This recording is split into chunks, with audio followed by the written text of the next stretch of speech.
क्या आप जानते हैं कि केंद्रीय मंत्री ज्योतिरादित्य सिंधिया के राज परिवार के कुलगुरु कौन हैं? और सिंधिया परिवार को राजगद्दी किसके आशीर्वाद से मिली थी?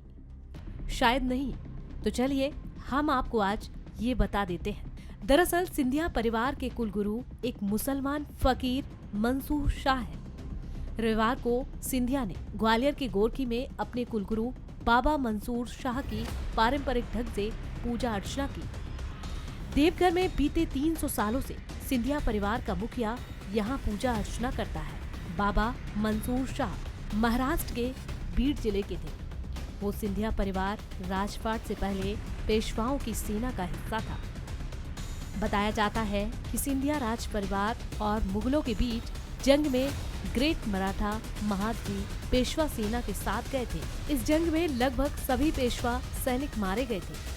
जब महादजी इस युद्ध के बाद वापस नहीं लौटे तो उनकी बुजुर्ग मां के साथ पत्नी मैना का रो रो कर बुरा हाल हो गया। इसके बाद दोनों फकीर मंसूर शाह औलैया के खानकाह पर पहुंचे और उन्हें सारी बात बताई।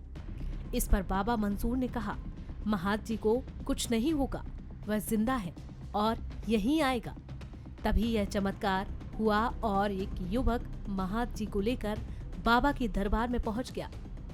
महादजी को जीवित देखकर उनकी मां और पत्नी का खुशी का ठिकाना ना रहा। उसी वक्त मंसूर शाह ने उन्हें आधी रोटी देकर बोले, जाओ तुम्हारी 5 पीढ़ियां राज करेंगी। तब से लेकर आज तक सिंधिया परिवार इस रोटी की पूजा कर रहा है। ग्वालियर में गोरखी महल बनाने से पहले सिंधिया राजाओं ने उस पर परिसर में देवघर का निर्माण कराया और वहां बाबा मंसूर शाह की स्मृति की स्थापना कराई।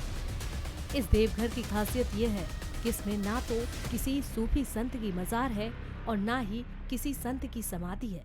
इसमें एक अंगवस्त्र और आधी सूखी रोटी रखी हुई है। ये दोनों चीजें आशीर्वाद के साथ सूफी संत बाबा मंसूर शाह औलैया की ओर से महादजी सिंधिया को दी गई थी और सिंधिया परिवार की मान्यता है कि उनके परिवार पर आशीर्वाद है।